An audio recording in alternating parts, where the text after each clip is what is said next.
Já sabemos que o Jon Jones provavelmente não vai enfrentar o Alex Poatan tão cedo. Tudo indica que de fato o UFC convenceu o campeão dos pesos pesados a enfrentar o Tom Aspinall. Eu falei disso no vídeo passado. O que significa que o brasileiro provavelmente vai fazer a tão esperada luta contra Magomed Ankalaev. E por falar no russo, ele já deu a sua previsão para 2025. Disse que inclusive vai vencer o Poatan não uma, mas 2 vezes. E além dessa fala do russo, temos outra coisa para comentar, que é a respeito da luta entre os filhos do Poatan, que foi marcada para o UFC 311. Bom, pessoal, vamos falar então de Magomed Ankalaev contra Poatan e também sobre Jiri Prochazka contra Jamal Hill. Vamos lá!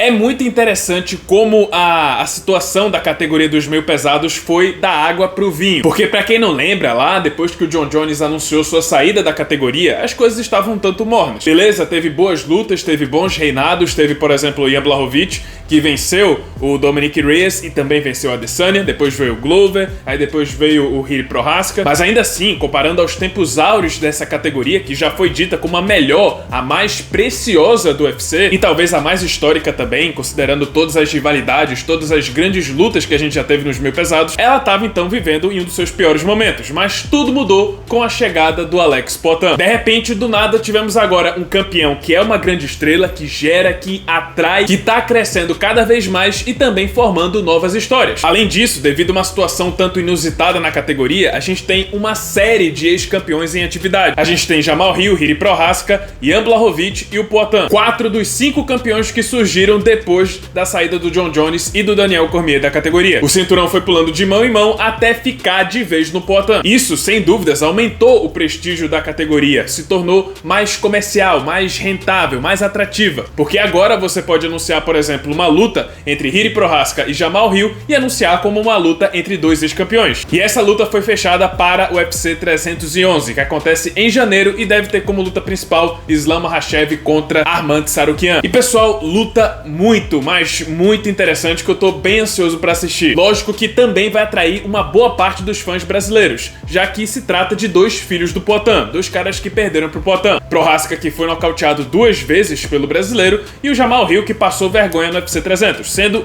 talvez o adversário mais fácil da carreira do Poatan. Bom, pelo menos da carreira do Poatan no UFC. E acredito então que, dada a história, né, dada a relação dos dois com o Poatan, acredito que o público brasileiro vai torcer bem mais pro Jiri Prochazka. Apesar do fato de que a rivalidade entre Prochazka e Poatan ser mais madura, afinal eles já se enfrentaram 2 vezes, foi mais uma rivalidade esportiva, não chegou a ser nada pessoal, eles mal trocaram insultos. O único insulto, a única provocação trocada entre os dois foi quando o Jiri Prochazka acusou o Poatan de usar feitiçaria. Agora o Jamal Hill, a história é diferente, ele tentou de tudo pra entrar na cabeça do Poatan e não deu certo. E até depois da luta ele vem tentando desmerecer tanto a atuação do brasileiro contra ele mesmo, como também o que ele fez em seguida. Tá, agora é a hora da verdade, é a hora do Hill provar que ele é essa Coca-Cola toda. Se ele é tão bom assim quanto diz, se ele tá tão acima do Poatan como ele mesmo disse, e que aquela luta no UFC 300 foi apenas um erro, um tropeço, tá na hora dele provar agora contra outro ex-campeão. Uma luta que era pra ter acontecido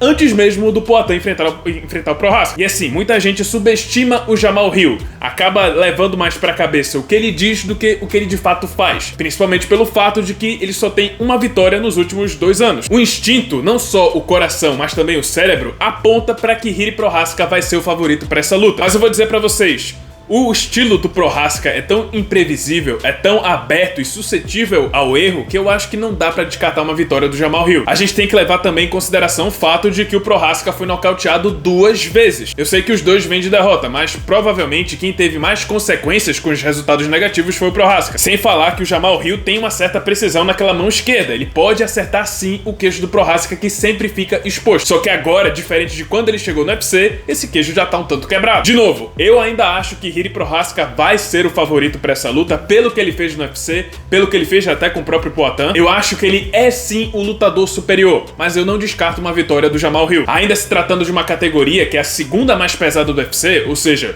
É a segunda que os lutadores têm mais punch. Basta um cruzado, um golpe de encontro de esquerda do Jamal Hill que pode desligar o Prochazka. Mas é interessante ver que as coisas estão se movendo na categoria. E tem outra coisa que tá prestes a acontecer. Aparentemente, tudo indica que Alex Poatan vai de fato enfrentar Magomed Ankalaev. E a luta deve acontecer em março. Ankalaev, inclusive, tá fazendo uma coisa que a maioria dos atletas do Daguestão, a maioria dos atletas muçulmanos, se recusam a fazer. Ele vai lutar no Ramadã. Pois é, lembram que Islam Makhachev desistiu de defender seu cinturão no UFC 300 por causa do Ramadã? Belal Muhammad foi a mesma coisa, Khamzat Chimaev também. Dizem as más línguas que talvez até o próprio Ankalaev tenha recusado uma luta com o Poatan no 300. Agora ele mudou de ideia. Agora ele vai fazer o que for necessário para conquistar esse cinturão. E ele tá disposto a lutar, mesmo que seja no Ramadã. Pra falar a verdade, o Magomed Ankalaev fez uma previsão ousada para 2025. Ele disse que em março vai vencer o Poatan na primeira vez, depois vai conceder uma revanche imediata para ele em julho e em outubro vai enfrentar o vencedor de Jiri Prochazka contra Jamal Hill. Eu sei que da forma como ele falou, apenas escrevendo no Twitter, sem nenhum tipo de empolgação pra gente ficar mais hypado pra essa luta, tira um pouco do brilho dessa afirmação. Mas já pensou se ele consegue fazer isso acontecer? Já pensou? Magomed Ankalaev tira o Poatan pra nada em março, aí acaba fazendo uma revanche imediata pra tirar a prova real, ele vence o Poatan de novo e ainda defende o cinturão contra um ex-campeão. Se esse roteiro do Ankalaev acontecer, é uma girada, é uma reviravolta tremenda. Pode até se falar talvez em uma luta entre Tom Aspinall e John Jones contra Ankalaev em 2026, já pensou? Mas assim, particularmente eu acho que isso não vai acontecer. Acho que sim, acho que é bem provável que Poatan e Ankalaev se enfrentem em março. Ainda tenho uma certa esperança que ele tente empurrar um pouquinho isso para lutar em maio no Brasil, mas acho difícil isso acontecer. E aí o próximo passo do Poatan provavelmente vai ser os pesos pesados. O Ankalaev, como eu falei, é a última tarefa, o último checklist que tem pro Poatan fazer na categoria. Depois de bater Jamal Hill, Jan Blachowicz, Prochazka 2 vezes e Ankalaev, vai sobrar o quê? E ele fez isso, ele defendeu o cinturão tantas vezes em um espaço de tempo tão curto que ainda não deu tempo da categoria se renovar. O top 5 é praticamente o mesmo de quando o Poatan conquistou o cinturão. Então acredito que depois que o Poatan vencer o Ankalaev, vai ser a hora da categoria dar uma renovada. Tem o Carlos Zuberg, que acabou de vencer o Volkan Oezdemir, que pode agora estar fazendo sua estreia no top 5. Nikita Krylov, que tá em uma boa sequência de vitórias, tá parado, pode voltar à ativa. E tem o próprio Blachowicz, que não luta desde a derrota para o Poatan em 2023. Tá na hora dele voltar. Sem falar também que tem o Khalil Rountree, que tá em 7º colocado do ranking, mas a gente sabe que ele deveria estar muito acima, pelo que ele fez contra o próprio Poatan. Enfim, a categoria dos meio pesados está assim desenrolando, novas lutas estão prestes a ser anunciadas e eu tô bem empolgado para ver o que vai acontecer em 2025. E é isso, pessoal, esse foi o vídeo, espero que tenham gostado. Se você gostou, deixa seu like, se inscreve no canal já ativando o sininho das notificações para não perder o próximo conteúdo. E é isso, muito obrigado por terem assistido e até a próxima.